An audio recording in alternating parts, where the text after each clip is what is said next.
नमस्कार, मैं हूं गौरव कुमार। चलिए देखते हैं दिल्ली की आज की सभी ताज़ा और बड़ी खबरें। साथ ही चैनल को सब्सक्राइब जरूर करें और वीडियो को लाइक करना ना भूलें।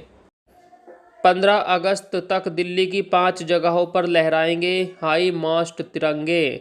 दिल्ली में 15 अगस्त तक 5 अलग अलग जगहों पर हाई मास्ट तिरंगे लहराते हुए दिखाई देंगे। दिल्ली सरकार ने इस संबंध में अधिकारियों को निर्देश दे दिए हैं।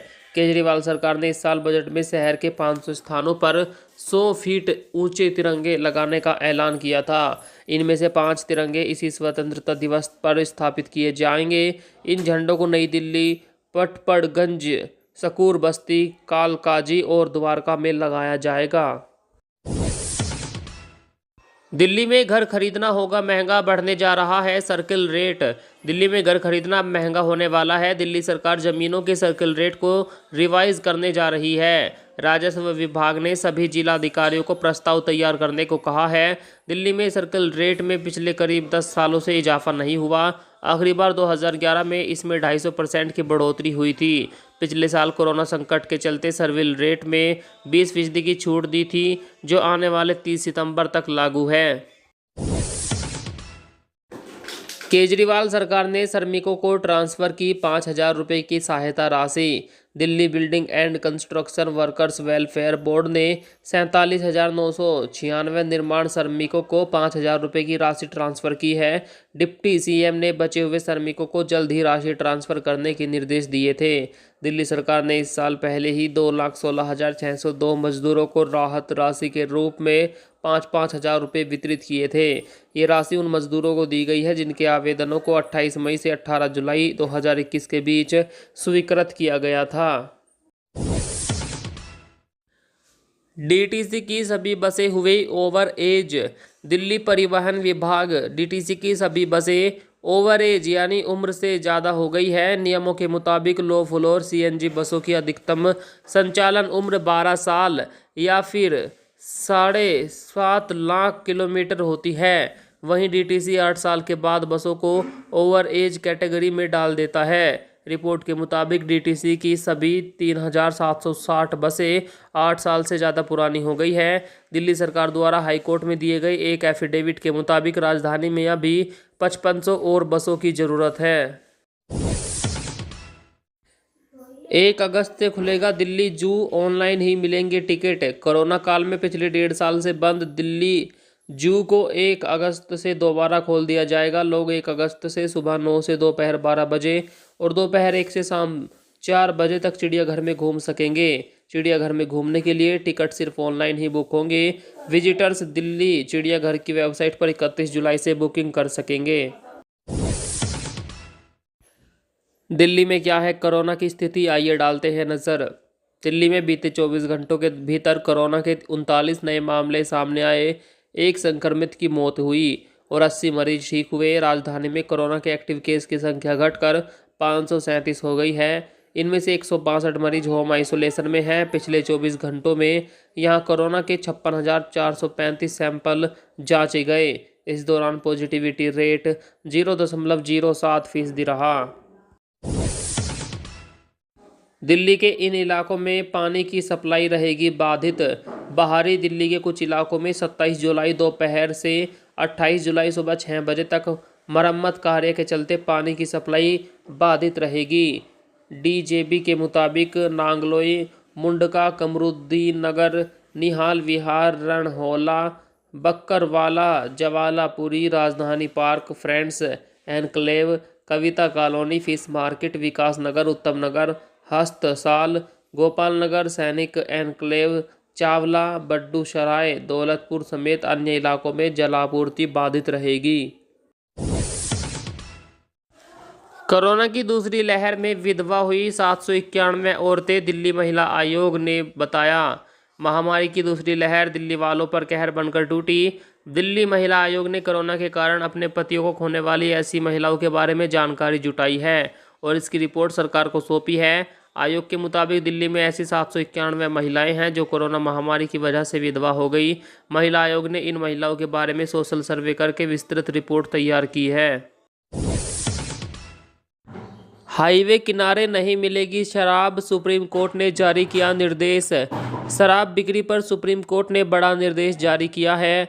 अब नेशनल हाईवे और स्टेट हाईवे के किनारे शराब की बिक्री नहीं होगी।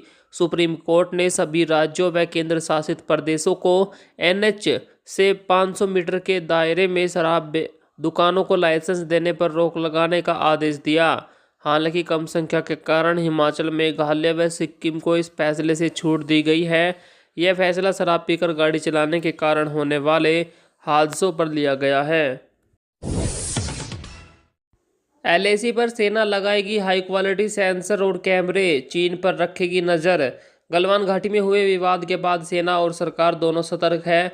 सरकार अब सैनिकों को हर मोर्चे पर निपटने के लिए तैयार कर रही है। इसी क्रम में एलएसी पर नए कैमरे और सेंसर लगाए गए हैं। इससे सेना को चीनी सैनिकों की गतिविधियों पर नज़र रखने में मदद मिलेगी। अब सेना बॉर्डर पर कैमरों और सेंसर का एक नेटवर्क तैयार करने पर काम कर रही है। इसके लिए पुराने कैमरों को हटाकर हाई क्वालिटी के कैमरे लगाए जाएंगे। जिस ट्रैक्टर से संसद पहुंचे राहुल गांधी, पुलिस ने किया जब्त। कृषि कानूनों का विरोध करने के लिए ट्रैक्टर चलाकर संसद पहुंचने पर कांग्रेस अध्यक्ष राहुल गांधी खूब चर्चा में हैं। इसी बीच दिल्ली पुलिस ने उस ट्रैक्टर को जब्त कर लिया है। मानसून सत्र के कारण अति सुरक्षित माने जाने वाले इस इलाके में धारा 144 लागू है। कहा जा रहा है कि राहुल गांधी बिना किसी पूर्व सूचना के ट्रैक्टर चलाकर आए थे, इसलिए ट्रैक्टर को जब्त करने की कार्रवाई की गई। ममता बनर्जी ने दिल्ली में बुलाई विपक्षी नेताओं की बड़ी बैठक। पश्चिमी बंगाल की मुख्यमंत्री ममता बनर्जी ने 26 से 30 जुलाई के बीच दिल्ली दौरे पर है और इस दौरान वे प्रधानमंत्री नरेंद्र मोदी से मुलाकात करेगी। उसके बाद उसी दिन दीदी ने विपक्षी पार्टियों के वरिष्ठ नेताओं के साथ बैठक रखी है। इस बैठक को लेकर कयास लगाए जा रहे हैं कि क्या ममता 2024 के लिए एंटी बीजेपी फ्रंट बनाने की तैयारी में जुट गई है।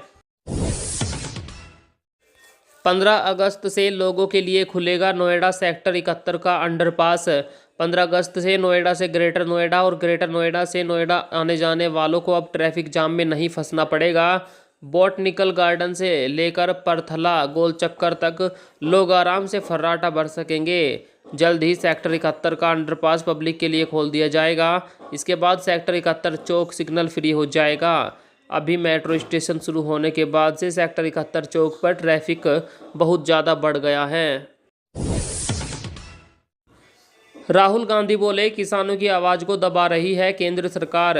कांग्रेस नेता राहुल गांधी ने किसानों के मुद्दे को लेकर एक बार फिर केंद्र सरकार पर हमला बोला है। उन्होंने कहा, मैं संसद में किसानों के मुद्दे को लेकर आया हूं। केंद्र सरकार किसानों की आवाज़ को दबा रही है और संसद में इस विषय पर चर्चा नहीं होने दी जा रही है। उन्होंने इस काले कानून को खत्म करने की आवाज़ उठाई। साथ ही पूरा देश जानता है कि यह कानून सिर्फ 2-3 बड़े कारोबारियों के पक्ष में है, ऐसा कहा। कोरोना से अब तक तीनों सेनाओं के 184 जवानों की मौत। अब तक देश में तीनों सशस्त्र सेनाओं के 184 जवानों की मौत कोरोना से हो चुकी है। इसमें थल सेना के 133, वायुसेना के 47 और जल सेना के 3 जवान शामिल है। रक्षा राज्य मंत्री अजय भट्ट इस संबंध में राज्यसभा में जानकारी दे रहे हैं। अजय भट्ट ने बताया कि थल सेना में कोरोना वायरस संक्रमण के सर्वाधिक 42,527 मामले सामने आए। वहीं नौसेना के 6,688 और वायुसेना के 13,249 जवान संक्रमित हुए।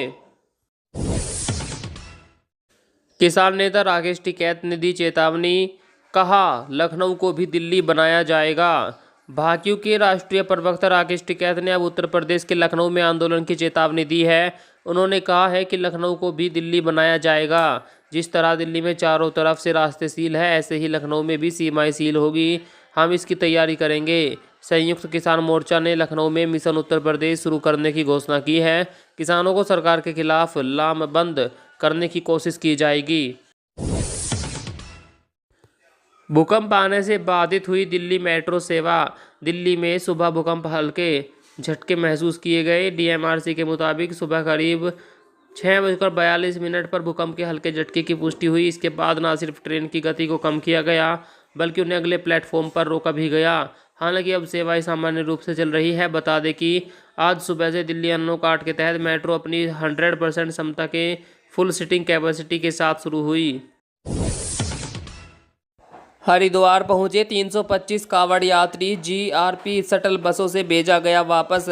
ट्रेन से हरिद्वार पहुंचे 325 कांवड़ यात्रियों को शटल बसों से वापस भेज दिया गया है। हरिद्वार रेलवे स्टेशन पर जीआरपी की टीम ने मसूरी, बाड़मेर, अमृतसर, हावड़ा एक्सप्रेस ट्रेनों में चेकिंग किया। उन्होंने कांवड़ियों को हर की पौड़ी जाने से रोकते हुए रेलवे स्टेशन परिसर से ही शटल बसों में बैठाकर जिले की सीमाओं से बाहर भेज दिया। यह सभी यात्री हरियाणा और पश्चिमी उत्तर प्रदेश के थे।